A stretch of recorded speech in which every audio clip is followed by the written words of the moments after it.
এ ৰাম প্ৰথমতে গুৰুৰ বুলি কীৰ্তনক মানিবা ঘোষা হস্ত খনি আনি হৃদয়ে ধৰিবা গকুলত দশমক কৃষ্ণ বুলি স্থাপি ৰত্নাৱলী ভক্তই হোৱা থাকন্তও পেখিয়ে ৰামিটো কলি যুগে ঘূৰ ৰাম নামে হাৰ ৰাম নামে কৰি আছে জগতকো ধাৰ ৰাম কৃষ্ণ ঐ ৰাম নামে হাৰ ৰাম নামে হাৰ ঐ ৰাম নামে কৰি আছে জগতকো ধাৰ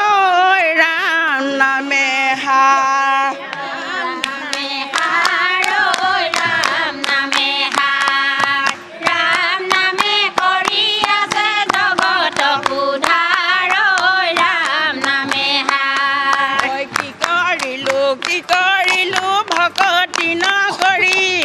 ভকতি নকৰি অন্তকালে পালা প্ৰভু ৰক্ষা কৰা হৰি ঐ ৰাম নামে হাৰ ৰাম নামে হাৰ ৰাম নামে হাৰ ৰাম নামে কৰি আছে জগতক ধাৰ ৰাম নামে হাৰ ঐ মোক কিনা কিনা প্ৰভু মোক কিনা কিনা মোক কিনা কিনা আনন্দন নলগাই ঐ নামৰ ধন বিনা ঐ ৰাম নামে হাৰ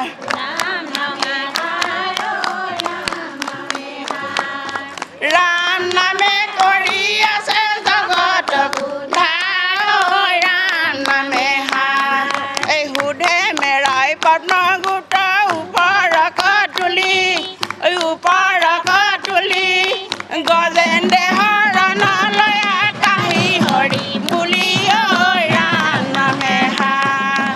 ৰাম নামে হাৰ ৰাম নামে হাৰ ৰাম নামে কৰি আছে জগতকো ধাৰ ৰাম নামে ঐ ৰাম হৰি কিয়ে জয় হৰি গোপাল গোবিন্দ ৰাম যোৱাকালি গন্ধ উৎসৱ কৃষ্ণ গোসাঁই কীৰ্তন ঘৰৰ পৰা সন্ধ্যা 7 বজাৰ পিছতে উলিয়াই নি গন্ধ উৎসৱ পাতি নতুন বস্ত্ৰ পৰিধান কৰি নোৱাই ধুৱাই বেদীত প্ৰতিষ্ঠা কৰা হ'ল আৰু গোটেই ৰাতি ইয়াত বিভিন্ন স্থানৰ ভকত গোপিনীসকলে নাম প্ৰসংগ কৰি থাকিলে আৰু আজি হ'ল পূৰ্ণিমা এই পূৰ্ণিমাৰ দিনটোত ঠিক 2 বজাৰ পিছতে কৃষ্ণ গোসাঁই পুনৰ নোৱাই ধুৱাই নতুন বস্ত্ৰ পৰিধান কৰি মূৰত ফাকু দিয়া হ'ব আজি কোনো ভকত গোপিনীয়ে মানে আজি ফাকু কোনো কাৰো গালৈ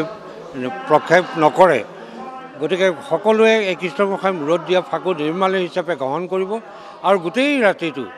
ইয়ালৈ দিন ৰাত একাকাৰ কৰি ইয়ালৈ বিভিন্ন স্থানৰ পৰা অহা তীৰ্থযাত্ৰীসকলে তাত এই স্থানত সেৱা কৰি নিৰ্মালী গ্ৰহণ কৰিব এনেকৈ আজি গোটেই দিনটো পাৰ